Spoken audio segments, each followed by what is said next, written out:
வணக்கம். Silver fish வலையல் மூலம் அவங்க எல்லாரையும் சந்திக்கிறதுல மகிழ்ச்சி.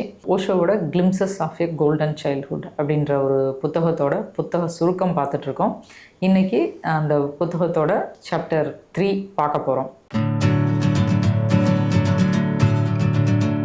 ஏற்கனவே சாப்டர் 2ல் ஓஷோவுடைய ஜாதகத்தை கணிக்க போகிறாரு ஒருத்தர்.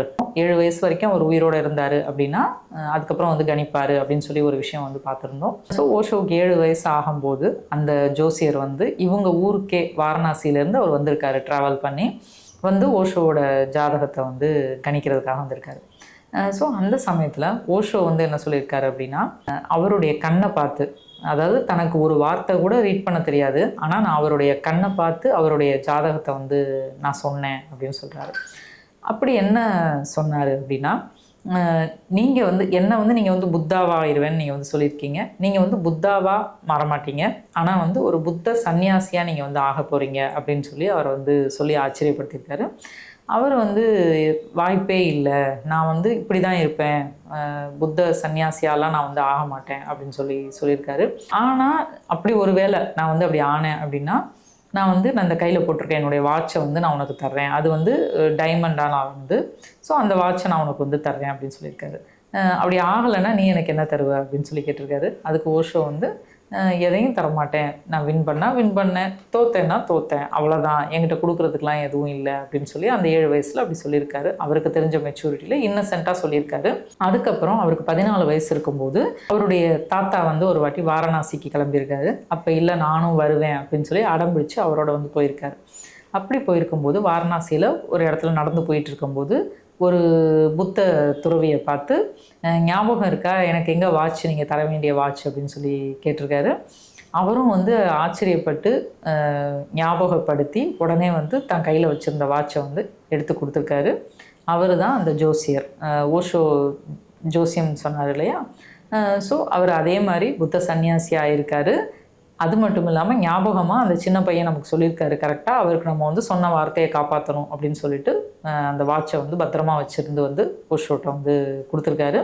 கொடுத்தது மட்டும் இல்லாமல் அந்த சின்ன வயசுலேயே நீ இவ்வளோ ஒரு ஞானத்தோடு இருந்திருக்க அப்படின்னு சொல்லிட்டு அவர் காலில் விழுந்திருக்காரு. ஓஷோ இல்லை என் காலெல்லாம் நீங்கள் விழக்கூடாது அப்படின்னு சொல்லியிருக்காரு. இல்லை பரவாயில்ல அப்படின்னு சொல்லிட்டு காலில் விழுந்திருக்காரு அவர். ஸோ இந்த ஒரு விஷயத்த ரொம்ப நெகிழ்ச்சியாக ஓஷோ சொல்லியிருக்காரு. இப்படி அந்த ஜோசியர் கொடுத்த அந்த வாட்சை ஓஷோ பத்திரமா வச்சுருக்காரு. எதுக்கு அப்படின்னா, அவருடைய முதல் சன்னியாசிக்கு அதை கொடுக்கணும் அப்படின்னு சொல்லி நினச்சிருக்காரு. அவருடைய முதல் சன்னியாசி ஒரு பெண்ணாக இருக்கணும் அப்படின்னு சொல்லி ஆசைப்பட்டிருக்காரு ஓஷோ. ஏன் பெண்ணாக இருக்கணும் அப்படின்னா, பெண்களுக்கு இந்த உலகம் ரொம்ப அன்ஃபேராக இருந்திருக்கு, ஒரே மாதிரி நடத்தலை அப்படின்னு சொல்கிறாரு. அது சன்னியாசத்துலேயும் அப்படி தான் இருந்திருக்கு அப்படின்னு சொல்கிறாரு. புத்தர், மகாவீரர், ஈவன் ஜீசஸ், இவங்க யாருமே அவங்களுடைய ஒரு துறவியாக பெண்களை யாருமே வச்சிருக்கல அப்படின்னு சொல்கிறாரு. ஸோ பெண்களுக்கு முதல்ல நான் கொடுக்கணும் அப்படின்னு நினைக்கிறதுக்கு காரணம் இவ்வளோ நாளாக நம்ம அன்ஃபேராக இருந்திருக்கோம், இப்போ அதை சரிப்படுத்தணும், அதை சமநிலைப்படுத்தணும் அப்படின்ற ஒரு ஆர்வத்தில்.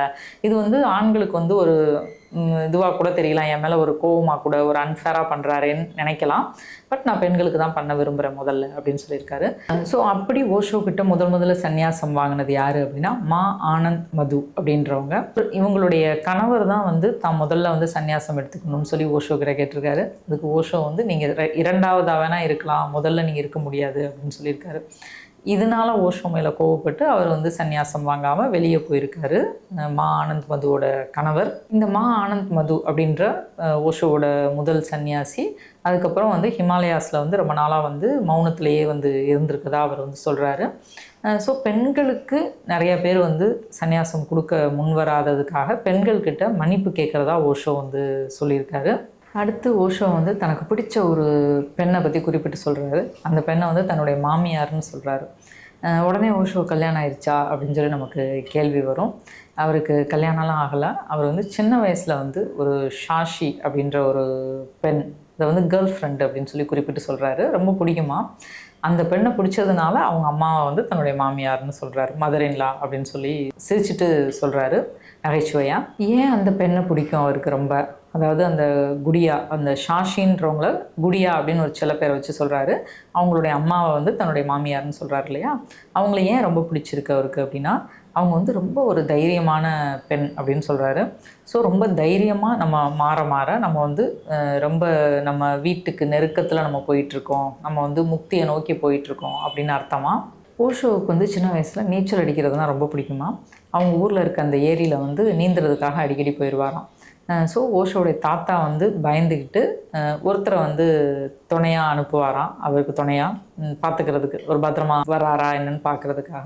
ஸோ அவரை வந்து பூரா பூரான்னு எல்லாரும் கூப்பிடுவாங்களாம். ஒயிட் மேன் அப்படின்னு இங்கிலீஷில் அர்த்தம்.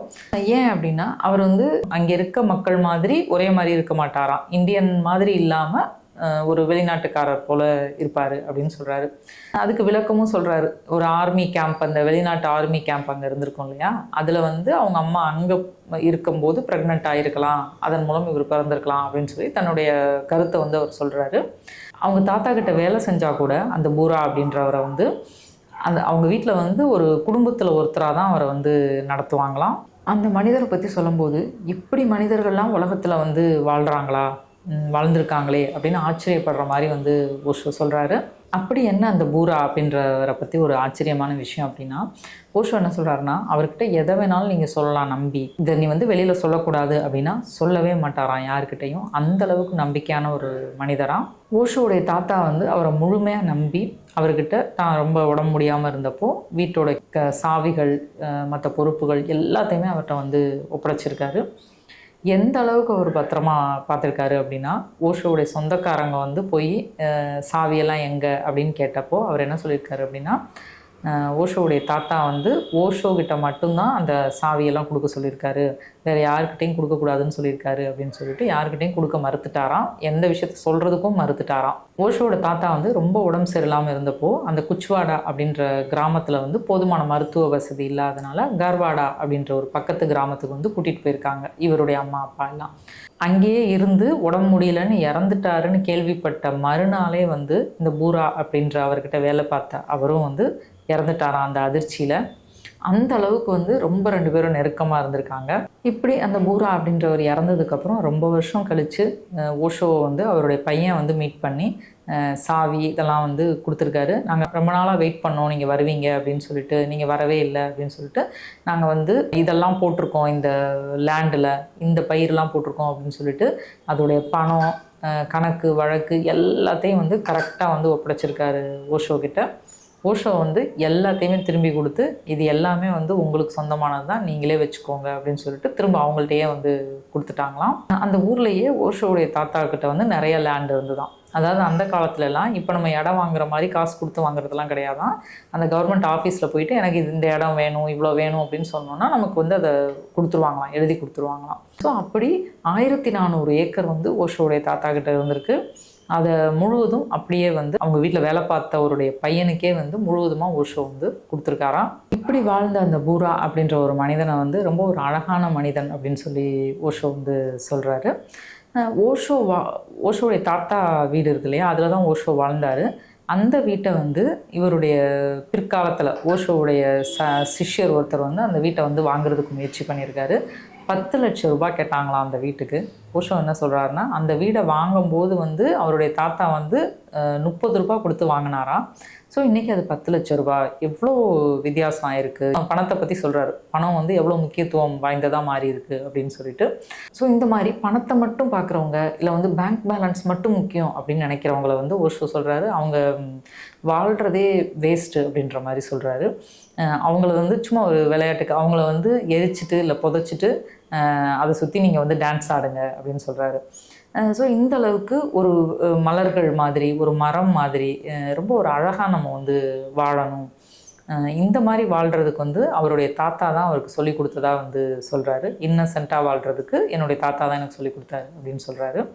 அவருடைய தாத்தா வந்து அவருடைய மடியில் தான் வந்து இறந்து போனாராம். இதையும் வந்து ரொம்ப நெகிழ்ச்சியாக சொல்கிறாரு. முக்கியமாக இறப்புனா என்ன அப்படின்றதையே அவர் வந்து தன்னுடைய தாத்தா கிட்ட இருந்து தான் கற்றுக்கிட்டதா வந்து சொல்கிறாரு. ஸோ இந்த மாதிரி இன்னும் இன்ட்ரெஸ்டிங்கான அடுத்தடுத்து விஷயங்களை வந்து ஓஷோ எப்படி சொல்கிறாரு அப்படின்றத நம்மளுடைய அடுத்த பகுதியில் சாப்டர் 4ல் வந்து நம்ம பார்க்கலாம். ஸோ ஓஷோவோட glimpses of a golden childhood அப்படின்ற ஒரு புக் சம்மரியோட சாப்டர் 4ல் நான் உங்களை மறுபடியும் சந்திக்கிறேன்.